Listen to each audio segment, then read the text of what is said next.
Mesdames et messieurs, merci de la confiance renouvelée en votre émission que vous aimez tant, le panel. Nous sommes sur la FM télévision. Vous pouvez nous avoir via l'application mobile Blue OTT international. C'est pour suivre en suivant l'ordre alphabétique et retrouver le panel que vous aimez tant sur la chaîne FM télévision en gestation, la sortie du gouvernement. Ça parle de partout, ça bouillonne un peu partout pour savoir comment est-ce qu'on peut sortir un gouvernement sans qu'il y ait des préalables. Quand je parle de préalables, nous envisageons ici le dialogue inclusif, n'est-ce pas là une provocation en direct? Nous allons nous poser certaines questions en pleine émission, débat contradictoire qui va réunir les politiques, les bouches autorisées que vous aimez tant. En dehors de ça, la question du fédéralisme soulevée par Corneille Nangaa, on ne soutient pas l'idée de Corneille Nangaa. Nous sommes en train de réfléchir en tant que penseurs pour décortiquer ou bien décrypter s'il peut y avoir une idée qui se cacherait, savoir pourquoi les acteurs politiques peuvent-ils soutenir l'idée du fédéralisme. Et pour en parler et en débattre, nous recevons sur ce plateau Maître Bob Bengoy Mujinga, analyste politique indépendant. C'est pour sa deuxième fois d'être sur le plateau du panel. Maître, merci d'avoir répondu présent à cette deuxième invitation. L'honneur est pour moi, M. Mima, et ça sera toujours un plaisir de partager nos réflexions aux téléspectateurs. Merci beaucoup. En face de vous, c'est l'habitué de cette émission, le docteur Téléba Tampi, qui est national, secrétaire national du parti politique au pouvoir, l'UDPS Tshisekedi. Merci docteur de nous avoir honorés. Merci beaucoup, cher compatriote Miama. Nous remercions également à tous les... Très bien, merci beaucoup. Alors, ça sera un débat contradictoire entre le docteur Téléba Tampi, qui est du pouvoir, et puis l'analyste politique indépendant, Maître Bob Ngoy. Je vous signale, pour avoir l'orientation de cette émission, et que Maître Bob soutient le fédéralisme. Il aura des argumentaires tellement convaincants, je dis convaincants, c'est pour convaincre soit le docteur Téléba Tampi, est-ce que lui soutient l'idée du fédéralisme? Ce sont des questions, mais bien avant cela, Maître, en gestation, la sortie du gouvernement, j'en ai dit dans mon introduction, il y a des préalables conseils. On veut qu'il y ait les dialogues inclusifs qui amèneraient, d'après l'orientation des idées qu'avaient les politiques, à un gouvernement d'union nationale. Qu'est-ce que vous pensez de voir aujourd'hui qu'on soulève la problématique de la sortie du gouvernement avant les dialogues inclusifs? N'est-ce pas une provocation indirecte? Vous avez le temps.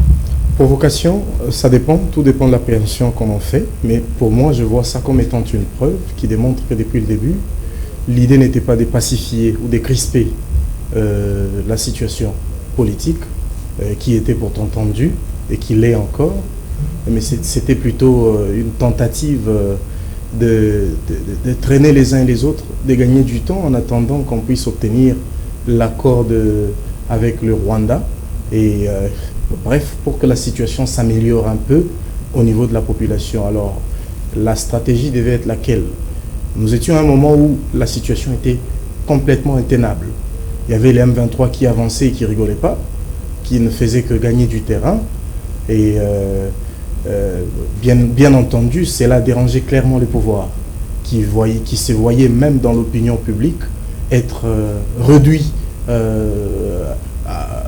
J'ai même vu des gens qui étaient membres de l'Union sacrée qui commençaient à changer un peu de langage. Il semblerait, à en croire ce qui se dit, que certains d'entre eux auraient même pris contact, selon ce qui se raconte, avec Nangaa et les autres. Bon, tout compte fait, parce que voyant que le pouvoir était finissant au regard de l'accélération et des discours belliqueux de Nangaa qui envisageaient atteindre dans ses chimères Kinshasa dans un très bref délai.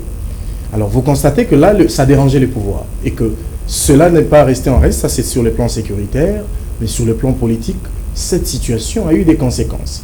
C'est que la classe politique devenait dans une ambiguïté qui surprenait plus d'une personne, mais qui inquiétait les pouvoirs. Qu'est-ce qu'il fallait? Vous pouvez vous imaginer que Joseph Kabila et Martin Fayulu se sont même permis de signer dans un même document une déclaration qui n'était pas toujours favorable au pouvoir, qui allait dans un sens du dialogue, et je le dirai tout à l'heure, dialogue qui n'est pas au goût du pouvoir pour des raisons que je dirai également. Alors, ça voudrait dire ici, pour planter le décor, qu'il y avait la situation sécuritaire qui était très tendue et qui dérangeait le pouvoir, avec Nanga qui avançait.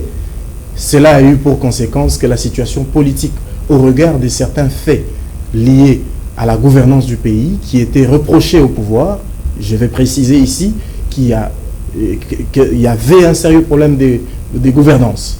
Alors, tout ceci mélangé a fait miroiter au pouvoir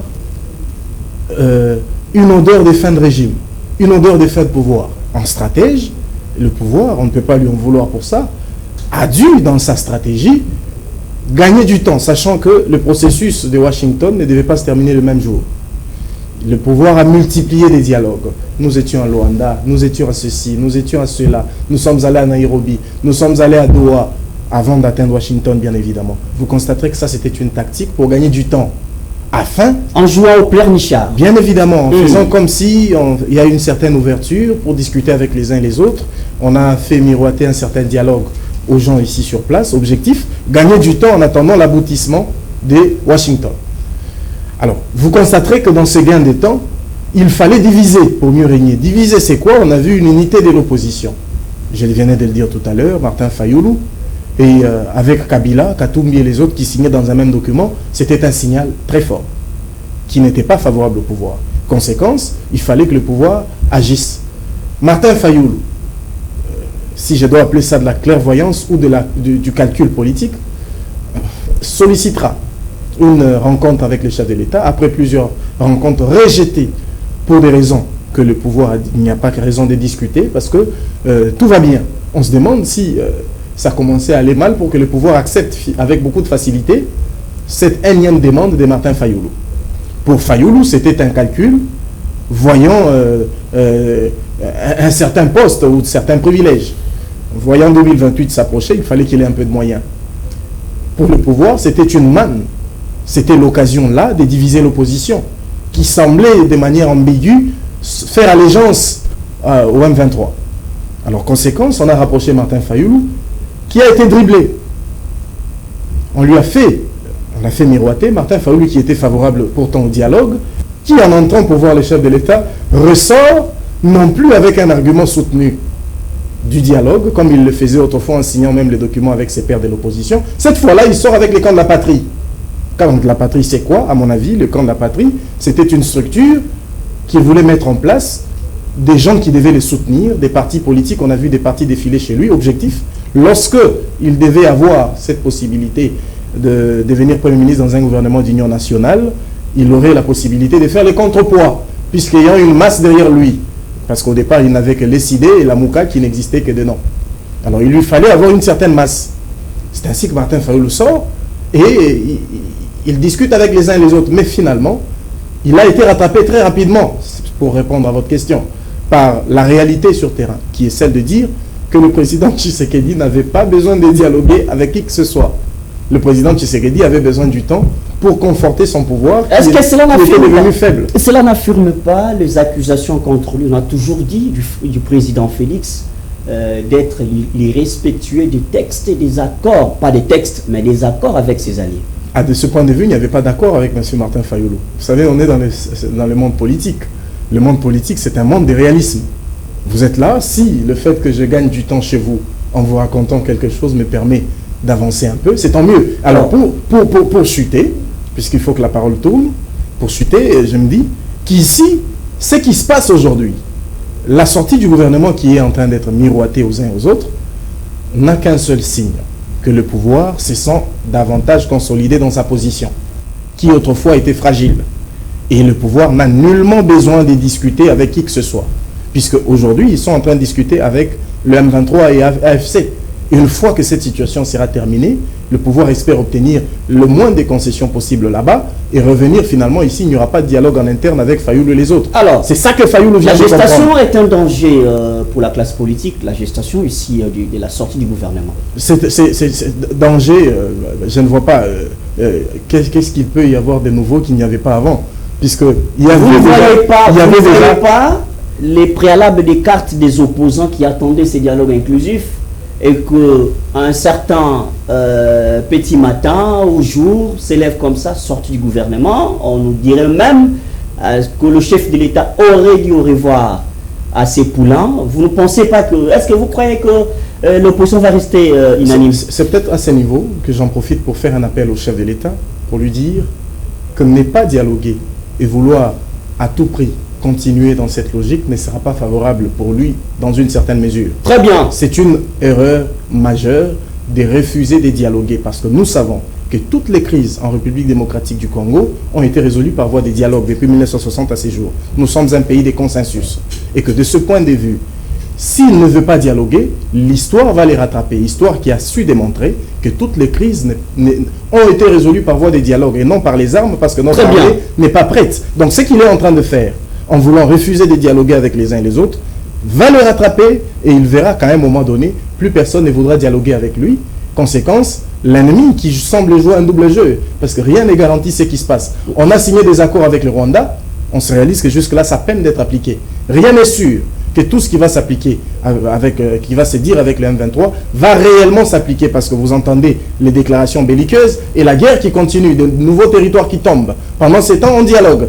Qu'est-ce qui prouve que ce dialogue va aboutir? Pendant ces temps, on abuse de la confiance de l'opposition non armée à l'intérieur. Souvenez-vous, Nang a dit que s'il s'est retrouvé là-bas, c'est à cause des frustrations internes. Que ce soit vrai, que ce soit faux, ben, je ne suis pas là. Mais du moins, je retiens que si c'est vrai, si, je le mets au conditionnel, c'est vrai, ça voudrait dire qu'il ne faudrait pas créer d'autres frustrés pour ne pas passer d'un problème résolu à un autre problème résolu. Très bien. Le Rwanda est en mauvaise posture. Discutons avec les Congolais. Ce n'est que ça que sera la solution pour notre pays. Notre armée boite. Et non Washington ni Doha. Les États-Unis n'ont jamais résolu un seul conflit dans le monde. Partout où l'Amérique est passée, il est resté des problèmes. Dois-je vous parler de l'Afghanistan? Dois-je vous parler de la Palestine? Dois-je vous parler de la Libye? Dois-je vous parler... Les exemples sont légion. Les Américains n'ont jamais résolu un problème. Dois-je vous parler de l'Ukraine aujourd'hui? Ce sont les Américains qui ont poussé les Ukrainiens dans ça, à aller dans cet esprit belliqueux pour les soutenir. Aujourd'hui, le pouvoir change. Qu'est-ce qu'il en est? Les Ukrainiens n'ont que leurs yeux pour pleurer. Les Américains, la seule voie, c'est le dialogue et le renforcement de notre armée. Très bien. Merci beaucoup, Maître Bob Ngoyi. Je rappelle que vous êtes analyste indépendant. Docteur Télébatampi, on a vu à un certain moment donné que tout le monde portait la posture de la paix. C'est tout le monde qui corroborait à cette idée de la paix et qu'il faudrait entrer dans les bateaux, comprendre que celui qui veut la paix prépare la guerre. Mais là, on a joué au bon office, au beaux office, je peux le dire ainsi. Tshisekedi qui a taxé les Nanga et les autres d'être des pantins. Je ne discuterai qu'avec le number one qui est Kagame, mais après un temps, il a mis un peu d'eau dans le vin. On a compris que le chef de l'État s'est mis en posture de quelqu'un de la paix. Tout le monde attendait, au juste, jusque-là, tout le monde attend les dialogues inclusifs avant un quelconque gouvernement. Qu'est-ce qui fait cette gestation de la sortie du gouvernement sans un dialogue inclusif? Vous rebondissez aussi sur ce qu'a dit votre co-débatteur. Vous avez 6 minutes, parce qu'il a fait 6 minutes. Merci beaucoup, chers compatriotes Miema et les co-débatteurs. Je félicite. Mais j'aimerais demander d'aller dans le contexte de l'analyse d'abord historique. Parce que quand on veut parler de dialogue et une question de traiter le président de la République, Félix-Antoine Tshisekedi, comme quelqu'un qui veut gagner du temps, c'est-à-dire on ne va pas dans l'histoire d'ailleurs récente de tout son investissement, même en termes de dialogue. Parce que qui parle des dialogues, il y a beaucoup de contacts qui ont déjà eu depuis son accession au pouvoir depuis le premier mandat. Il n'est pas question de voir seulement cette question que nous sommes en train de vivre ou bien la situation que nous sommes en train de vivre juste au début de son second mandat. Par la question de gain de temps. Il faut poser le vrai diagnostic si crise il y a. Vous voulez me parler d'une crise politique entre les acteurs politiques non armés, comme il veut le dire? Scrutons. Je crois que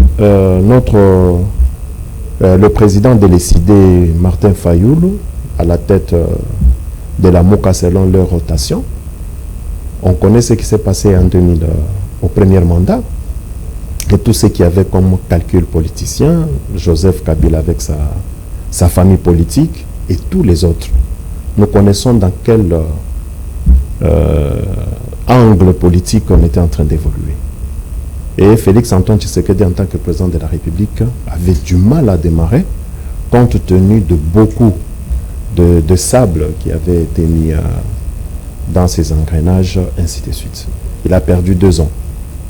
Il a fallu qu'il engage autant de discussions jusqu'à appeler à la consultation de la classe politique.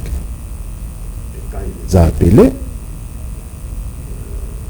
c'est ainsi que l'Union sacrée pour la nation, et cette Union sacrée regorge des différents acteurs politiques, bien sûr, de poids que nous connaissons. Ils ont constitué une famille politique pour la gestion du pays. Et pendant ces temps-là, on était en train de fonctionner avec tout ce que vous connaissez, les contacts ça et là et consorts, c'était de dialogue. Mais il y a notre frère qui réclamait d'être président élu, ainsi de suite, et on connaît la situation. Parce que pour parler d'une crise, la crise politique se fait sentir ça des implications sociétales. Quelle est la crise entre individus, politiques non armés, qui a eu des faits sociétaux? Je pense que nous vivons ici. On n'en connaît pas. Il ne faut pas parler de la crise juste par la bouche pour dire que non, parce que moi, je suis d'avis contraire. On n'a pas refusé l'opposition parlementaire. L'ensemble qui était, je parle ici, au premier mandat, l'ensemble qui était ensemble avec nos amis de PPRD qui étaient dans le FCC, étaient dans une opposition républicaine et leur place était là. Mais après, qu'est-ce que nous avons vécu? Nous avons vécu ce que nous avons vécu.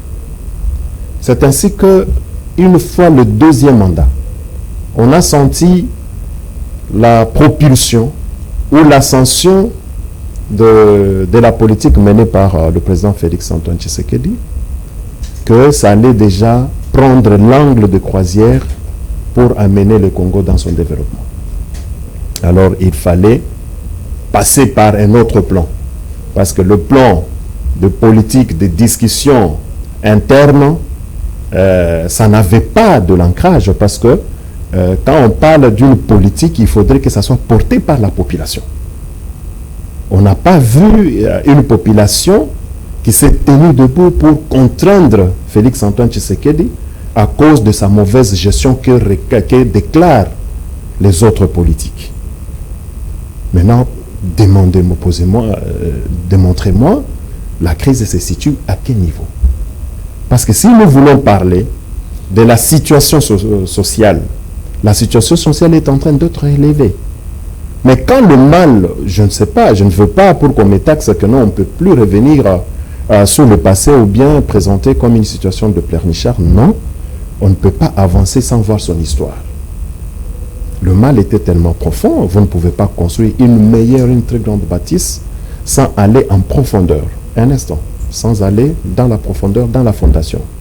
Et c'est ce travail-là qui était en train d'être fait. On arrive juste au début du second mandat, parce que la population n'a pas on n'a pas trouvé les moyens de soulever la population contre son président de la République, il faut prendre les armes. Frustration qu'il y a. Vous pensez que je donne seulement l'exemple de Martin Fayoulou? Si lui, dans sa quête, comme il le réclamait, ne se sentait-il pas frustré? A-t-il décidé de tuer des Congolais? Si frustration il y a, je remonte par le passé dans le combat de l'UDPS avec Etienne Tshisekedi. S'était-il dit, je prends les armes pour aller combattre, pour aller tuer le peuple que j'aimerais diriger? Non, mon frère. Ici, il est important de voir la question de la République démocratique du Congo comme un pays béni de Dieu, là où les ennemis de la République se constituent dans une sorte je ne sais pas comment est-ce que je peux dire, d'un groupe hautement stratégique qui monte les stratégies, que ce soit de part et d'autre, pour arriver à asphyxier le pays. Très bien. Vous comprenez?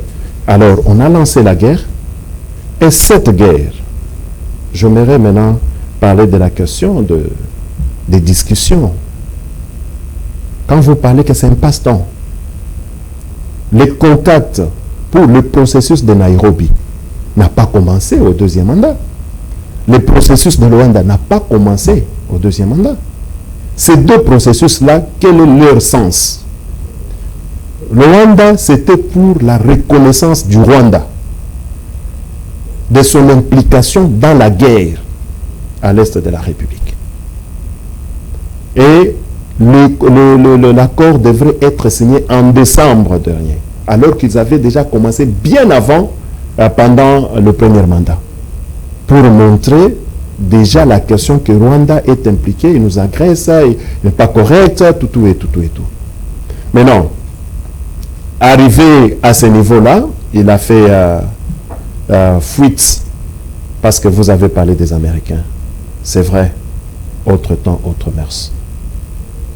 Par rapport, j'évite de parler, d'identifier l'essence individuelle de certaines catégories de personnes et faire les porter dans leur tunique étatique. Parce que de par les différentes administrations, de par le monde, vous êtes un analyste politique, nous sommes politiques, nous voyons comment est-ce que les choses se passent.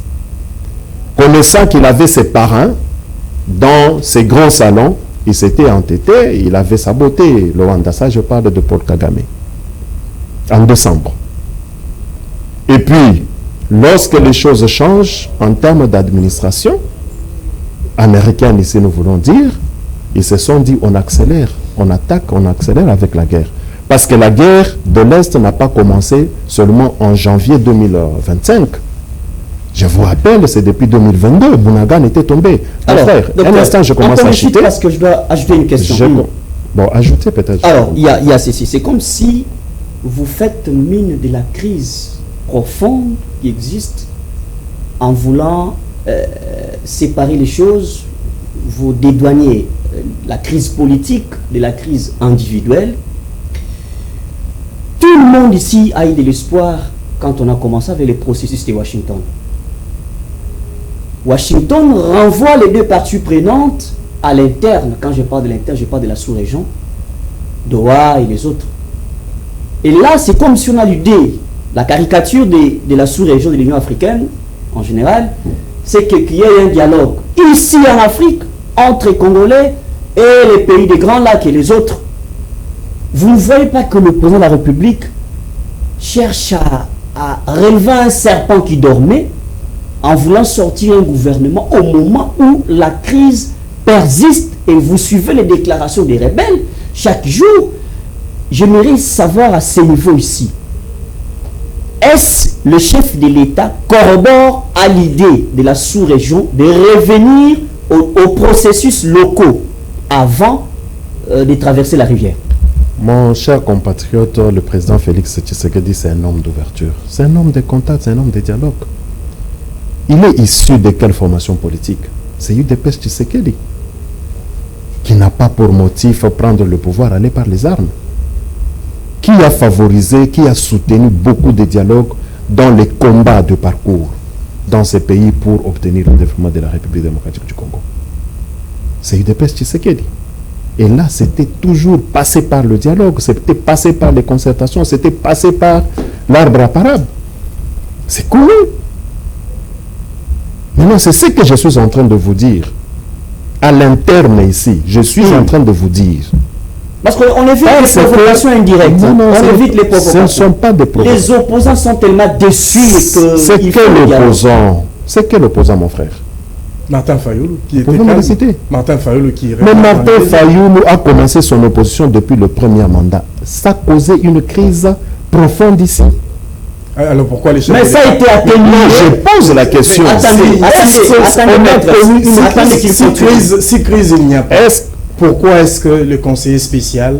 Bon, attendez, il a la parole. Non, il a la parole. S'il vous plaît. Non, ce que vous dites, ça a été atténué après la rencontre entre Fayoulou et le président. Je suis en train de parler... S'il vous plaît. Je suis en train de parler des déclarations personnelles individuelles d'un homme. Parce que définissez-moi la crise. Crise politique, définissez-la moi. Président Félix Tshisekedi, autour de lui ou bien dans ses contacts, il travaille avec combien de formations politiques? C'est pas seulement UDPS Tshisekedi. Il travaille avec combien de leaders d'opinion?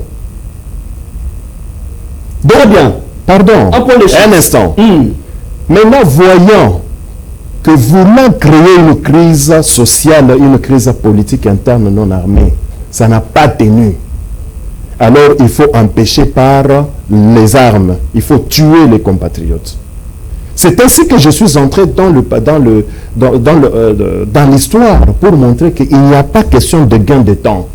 Très bien. Il y a le processus. Bon, malheureusement, bon, je laisse. Vous pouvez. Faites un point de chute. Non, je ne fais pas le point de chute parce que je suis en train de prendre les éléments que mon co-débatteur a pris. On est dans les temps. Hein? Vous comprenez? Donc, il a parlé de gain de temps et moi je démontre qu'il n'y a pas de gain de temps. C'est un processus qui a démarré il y a longtemps et voir maintenant la ruse de tous ces ennemis de la République.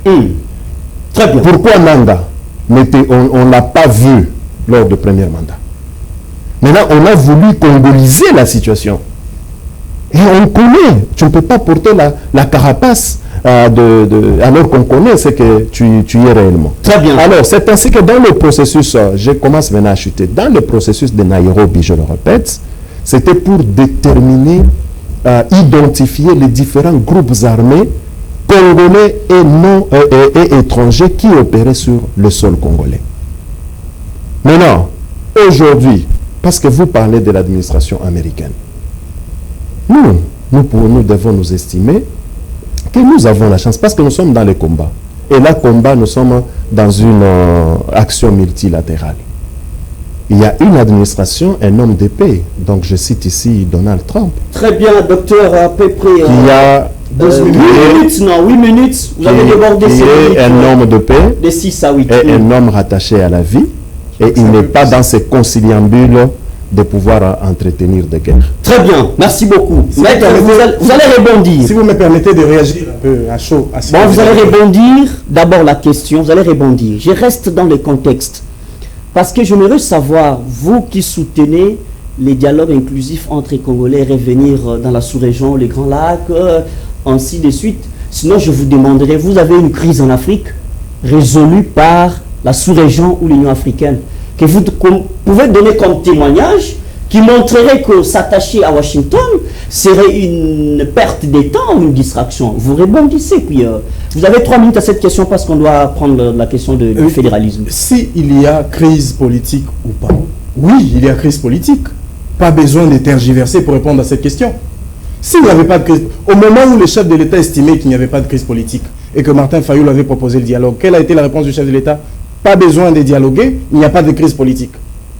Mais lorsqu'il demande à son conseiller spécial, M. Eberand, d'approcher toutes les forces vives du pays et de sortir un gouvernement d'union nationale, qu'est-ce que ça veut dire? C'est-à-dire qu'il y a un problème. Si tout va bien, nous savons de quelle manière un gouvernement doit venir, de la majorité parlementaire. Nous savons tous que la majorité est tellement monocolore au regard des élections dont vous connaissez les contextes, un contexte où les élections se sont déroulées en 7 jours, pas besoin de vous faire une interprétation, puisque c'est contraire à la Constitution. Et donc ici découle une crise de légitimité, puisque les uns et les autres, Martin Fayulu réclame ses 10 présidents élus jusqu'aujourd'hui. Il ne reconnaît pas M. Tshisekedi comme étant président de la République. Même après l'avoir vu, il n'a pas appelé président de la République. Parce qu'il considère que M. Tshisekedi n'a pas réellement été élu. Et il n'est pas le seul à le dire. Tous les autres candidats qui ont concouru à ces élections, je parle de Moïse Katumbi et les autres, ne reconnaissent pas la légitimité au président de la République. Quand il y a crise de légitimité après une élection, vous venez me dire qu'il n'y a pas de crise politique? C'est quoi une crise politique? Je rétorque la question. Ici, les opposants réclament et disent qu'il y a un problème de légitimité. À tort, je ne le pense pas. Parce que ici, on peut comprendre qu'il y a eu une élection à 7 jours. La Constitution, notre Constitution est claire. Dit que ça se fait en un seul jour. Rien que cet élément pose problème.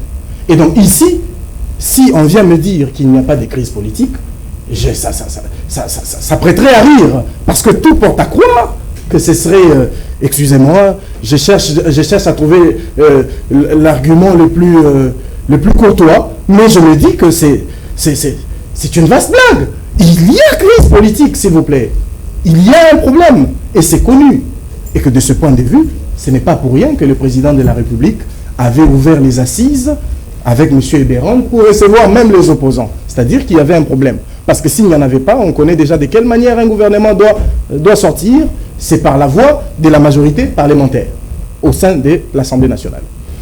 Qu'au-delà de ça, il n'y avait pas gain de temps. Ben, écoutez, l'accord de Nairobi, il fallait identifier que c'est Kagame qui est lui-même l'auteur de tout ça. Mais c'est bien beau.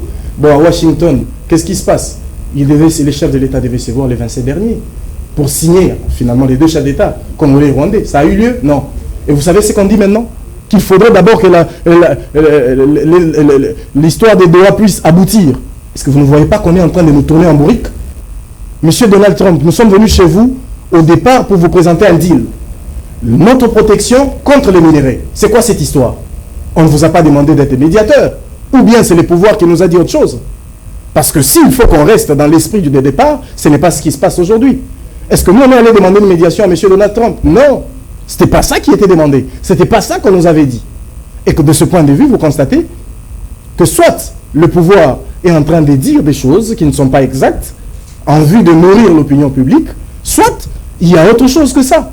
Et de ce point de vue, entre nous soit dit, regardons-nous dans les yeux. Non, mais là, c'est comme si vous voulez assujettir les pouvoirs en place d'accepter toutes les conditions imposées par les rebelles. Parce que là, on s'est dit qu'ils compliquent les choses à Doha. Après rencontre de l'accord des principes à Doha, regardez sur le plan médiatique, ce sont des rebelles qui se sont emparés du média pour interpréter, alors qu'on doit rester dans la posture d'observation parce qu'on attend tous l'accord consistant. Vous attaquez plus le pouvoir, mais attaquez plus aussi les camps de rebelles. J'attaque ceux qui sont de mon côté, puisque j'estime qu'ils doivent faire ce qui doit être nécessaire pour défendre mes intérêts. C'est pour ça que je m'attaque au pouvoir. Je n'ai aucun intérêt d'attaquer les M23 parce que ces revendications n'épousent pas ma position. Je suis congolais républicain, je dois ici faire pression sur les pouvoirs. Et ici, je ne parle pas comme opposant. Je parle comme analyste politique. Je ne suis pas en train de dire que tout ce que fait le pouvoir est mauvais. Non. Il y a de ces choses dans ces négociations, soyons réalistes. On ne peut pas s'imaginer que le pouvoir était allé dans ces négociations, un peu comme ce que vous venez de dire, pour ne chercher que ce qui était mauvais, ou pour accepter tout ce que le M23 et le Rwanda déclaraient. Non. Il y a de ces choses dans cet accord que le gouvernement a eu à demander qui sont réalistes. Je vais vous citer un exemple. Le fait d'exiger le respect de l'intégrité territoriale de la République démocratique du Congo, c'est contenu dans l'accord. Le fait de demander le déguerpissement de toutes les forces étrangères, bien que ça va faire débat là-dessus, mais c'est quand même contenu dans les textes. Ce sont des bonnes choses, ce sont des acquis que le pouvoir a eu à obtenir. Mais ici, je suis en train également de relever les côtés négatifs. Les côtés négatifs, c'est notamment, vous venez vous-même de le dire, qu'il y a le M23 qui aujourd'hui semble être dans une certaine posture au point de pendant qu'on est en train de discuter, on a dit c'est une période d'observation, et ils attaquent. Pendant que je vous parle, ils sont en train de se battre. Est-ce que c'est ça la période d'observation? Alors, est-ce que ce n'est pas aussi le pouvoir qui provoque ça? L'histoire des Kabila, est-ce que c'était important aujourd'hui de lancer cette question-là? On veut un apaisement. L'ouverture du procès contre Kabila. Nous sommes dans une situation... Soutien à un mouvement insurrectionnel, pour vous, ça ne vous dit rien. Écoutez, si réellement... Les sangs des Congolais qui coulent. Si réellement Kabila est derrière le M23, c'est-à-dire que c'est Kabila qui a délégué ces gens qui sont en train de discuter avec Kinshasa, et que ici, Kinshasa alors a violé l'accord des principes signé avec le M23 AFC, parce que dans cet accord, il était dit qu'on ne s'attaque pas, évitez même que vos communicateurs aillent dans les médias pour faire des débats sur la question. M23, vous n'attaquez pas, vous n'insultez pas, Kinshasa également.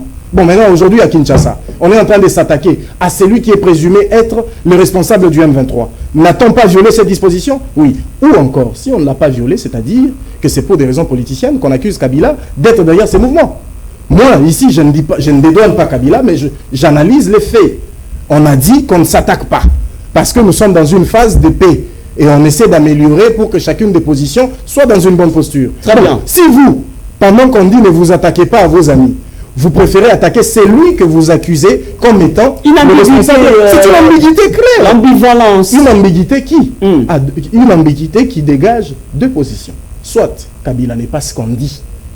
Kabila n'est pas le patron du M23. Alors, parce qu'on peut attaquer le patron du M23 pendant qu'on est en train de discuter avec ceux qui sont censés être venus de sa part. Ça n'a pas de sens. Pensez-vous que la sous-région, le pays du Grand Lac, peut apporter une touche particulière ou une Je crois en une solution congolaise.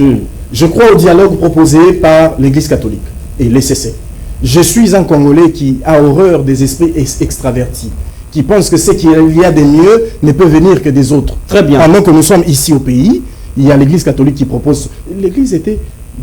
Je l'ai dit la fois dernière, l'Église avait fait une proposition inclusive, avait même vu le M23. Très bien. Et que le M23 aurait dosé ses prétentions en se retrouvant face à une table. De l'autre côté, il y a les opposants non armés. De l'autre côté, il y a les pouvoirs, il y a la société civile et il y a le M23 qui est censé être congolais, puisqu'ils le disent. Vous imaginez un Congolais venir face à d'autres Congolais de l'opposition comme lui, dire « Moi, je préfère gérer tel territoire pour 8 ans ». L'autre opposant va lui dire « Mais en quoi tu es meilleur que moi pour que je puisse le faire ?» C'est pour ça que je condamne la position de vouloir discuter avec le M23 des côtés. L'Église catholique a fait un bon dialogue. Pour répondre directement à votre question, le meilleur du dialogue doit être congolais. Faisons confiance à l'Église catholique qui a déjà montré ses preuves avec l'accord de la Saint-Sylvestre. Il n'est pas raison de preuve. Je ne crois pas en une solution miracle. Le problème des Congolais sera résolu par les Congolais eux-mêmes. Très bien, merci beaucoup. Docteur Téléba Tampi, s'il faut croire en Washington, on supposerait que Washington a posé des principes ou des préalables qui satisferaient les deux parties prenantes. Mais c'est comme si Washington renvoie la partie Kinshasa ou les deux parties prenantes à des conditions qui dépasseraient les calculs politiques du pouvoir en place qui est Kinshasa. Qu'est-ce que vous pensez à l'instant? Il faut nécessairement remettre les choses à zéro, stopper la question de la sortie du gouvernement, penser à un dialogue inclusif et écouter les pairs de l'Afrique, de la sous-région et les pays des Grands Lacs. Sinon, on taxerait le président de la République d'un dictateur qui se cache et qui veut se maintenir au pouvoir parce que les voix s'élèvent de partout. 2 minutes à cette question avant qu'on prenne quelques questions. Vous avez le temps. Je pense que la République démocratique du Congo, bien les Congolais doivent se relever au plus haut sens du patriotisme. Vraiment faire une analyse profonde avec les différentes ramifications. Ne nous comportons pas comme si nous sommes dans une situation normale. La République démocratique du Congo traverse une situation atypique. Parce qu'il y a quelqu'un au pouvoir et un parti au pouvoir. Et par rapport à ça, il faut l'avoir dans toutes les composantes. L'UDPS s'est battu dans ce pays. L'UDPS a pris beaucoup de temps pour avoir le pouvoir, c'est parce qu'il y avait beaucoup d'implications internes et beaucoup plus externes. Il est très important de penser d'abord que la véritable solution durable dépend de ce que l'homme congolais s'est reçu. D'abord, ce qui est pris. pouvoir ailleurs. Et maintenant, analysons en toute profondeur qu'est-ce que l'homme congolais se définit. Qu'est-ce qu'il veut réellement? C'est très important. Et est-ce que nous acceptons de nous résoudre comme les véritables sociétaires de la République? Ce sont ces différentes questions que nous devons nous poser.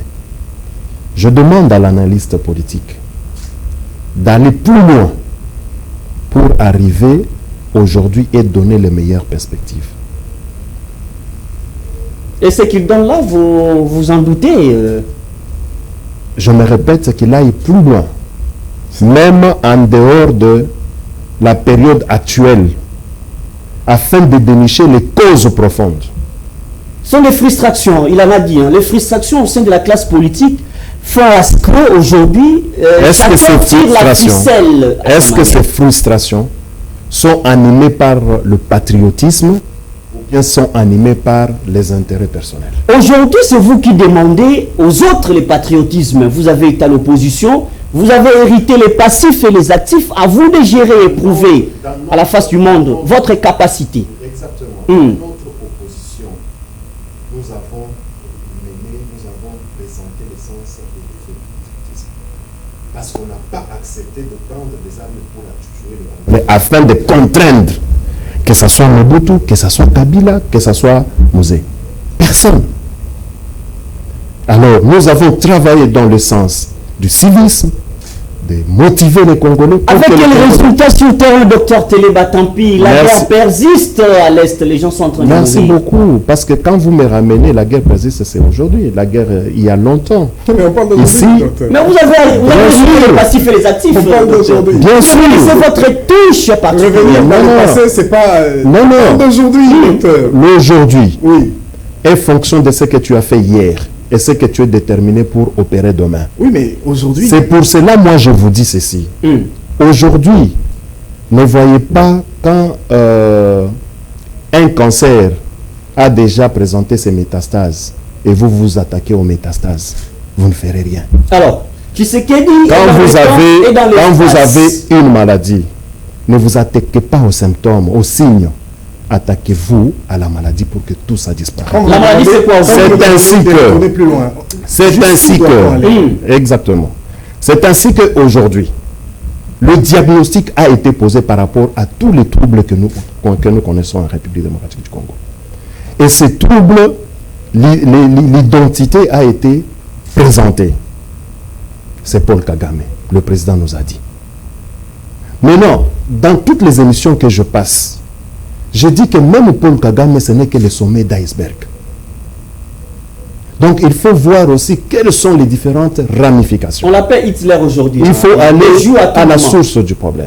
Quand le président est en train de dire indirectement que la partie visible de l'iceberg et que nous sommes en train de discuter ici à Washington avec le parrain de Kagame. Donc il est juge et parti. Et vous attendez quoi venant d'une partie pareille, c'est-à-dire de Washington, qui est le parrain connu de Kagame? Donc on discute avec un monsieur qui est juge et parti, pas étonnant. Alors, il termine pas étonnant qu'il nous ramène à Doha. Merci. L'évolution. Merci de m'arracher la parole pour que je puisse encore élucider, vous élucider. C'est ce que je suis en train de faire. Curieusement, vous n'avez vu que un seul point des ramifications de point d'iceberg. C'est le point final. Alors, vous reconnaissez. C'est Washington qui est à la base de tout ça. C'est vous qui le dites. On le sait tous. Ça, c'est vous qui le dites. Et si vous le considérez comme le sommet, alors tant mieux. Quoi de plus normal d'aller auprès du sommet? Et c'est maintenant là où nous devons vendre nos capacités. C'est ce que Félix Antoine Tshisekedi, président de la République, est allé vendre les capacités. Quelle capacité? Parce que le sommet est en train de nous tourner en dérision. Donc vous voulez les tic au tac ou bien vous voulez m'entendre? Alors, s'il vous plaît, on n'a pas assez de temps. On Si on met un point de vue, l'émission est finie. on peut évoluer comme ça. Alors les journalistes nous permettent Non. d'aller tic-au-tac. Non, ça me dérange pas. vous ne posez pas de Moi, ça questions, me les dérange pas. rebondissements Ouais. peuvent arriver. C'est ce que je dis. me dérange Donc s'il peut permettre qu'on aille tic-au-tac. Non, faites un c'est- point de c'est pas un shit parce qu'on problème. termine Et donc, l'émission. ici- Faites un point de shit. Non, c'est pas un problème. Si vous souhaitez qu'on aille tic-au-tac, Moi, Faites ça un me point dérange de pas. shit. Parce que j'estime d'ailleurs qu'ici, vous dites que Washington est derrière cette histoire. donc c'est vous qui Il l'avez est décidé. connu, moi je cite Washington, je D'accord. m'assume que Exactement. les Américains sont derrière cette histoire-là. Et ce n'est pas moi qui le dis, c'est une chose de notre... Même ceux qui nous suivent. C'est pas pour la première. Il Quelqu'un regrette. l'a dit sur plateau. Ils ont géré quelques conflits ici au Congo, ils n'ont jamais trouvé de Mais solution. justement, donc même, Alors- même les téléspectateurs qui vous suivent, s'ils vous écoutent en train de dire que Washington n'est pas derrière cette histoire, je crois que les arbitres sont en train de nous regarder. Ils ne sont pas d'accord avec vous. Alors, Et donc, donc, ça, nous on va savons tenter une tous- question de point de nous shit. savons Maître tous Bob. que les États-Unis sont derrière cette histoire. Maître C'est Bob. pour ça qu'ils nous tournent en Ouais. bourrique. Maître Bob. Je peux vous comprendre. Quand vous parlez des États-Unis, il y a les individus. Mais moi, ce que je revois en Donald Trump en tant qu'individu citoyen américain qui engage les États-Unis aujourd'hui, qui se prononce comme homme de paix et qui est en train d'aider la République démocratique du Congo de sortir de cette crise, je pense qu'il est important de le prendre en compte. Les hommes passent, Maintenant, les par institutions rapport- restent. Alors, Il ne faut pas que ce attention. soit Donald Trump qui le dise. Parce Il que- faudrait que ce soit les institutions, parce- notamment le Congrès. parce Parce, que- que ce que dit Trump va quitter Ah, dans alors, 2 ans. Parce que vous docteur, parlez, parce que Maître vous Bob, s'il vous parlez. plaît. Non, j'ai dit, les Congolais doivent se mettre à la hauteur pour réaliser, pour analyser et soutirer les causes profondes de sa crise. Parce que vous parlez, non, c'est pas connu, parce que tel que vous me présentez, vous êtes trop aléatoire. Non. Et je suis en train de dire ceci. Il y a une crise interne. Quand et vous externe. parlez, Alors. quand vous parlez de quoi, des institutions ou des États-Unis et consorts, c'est par rapport aux hommes. Parce que quand, en dehors de son Par rapport aux administration, institutions. non, d'abord, quand vous parlez D'un des État. hommes, Alors, quand vous parlez, on va parce faire que un point de c'est shit en terminant l'émission. parce que c'est C'est ce un État. qu'aujourd'hui, c'est ce qu'aujourd'hui, Félix Antoine Tshisekedi veut signer un partenariat hautement stratégique avec État, pas avec les individus. Et non vendre Jusque-là, les l'État- Merci beaucoup. jusque-là, Mais l'État nous n'est sommes pas dans, engagé dans les- nous sommes Maître dans les Bob. processus. Mais- Nous sommes dans les Un processus. processus, Et les sortez processus les processus. qui ne produit plus de fruits en ce moment. Non, non. Qui soyez- stagne. S'il vous plaît. Maintenant, en quoi êtes-vous analyste en réalité? Je suis Parce analyste parce que- que je constate que l'accord parce qui a que- été signé jusqu'ici Quand n'a on pas parle, donné de s'il vous plaît, s'il quand vous on plaît. parle d'un processus, il y a un point A, il y a une direction et puis un point B et un point C. Pour arriver à B, il y a Mais un non, processus. c'est ce que Mais j'ai est-ce que dit. ce processus a été Merci. respecté? C'est ce que je Merci, dis. merci. Nous sommes en plein processus. Attends, je suis en train de lui faire voir. On a fini l'émission. Parce que ces processus-là, il n'y a pas que l'accord de paix. L'accord de paix, on peut considérer comme le point A.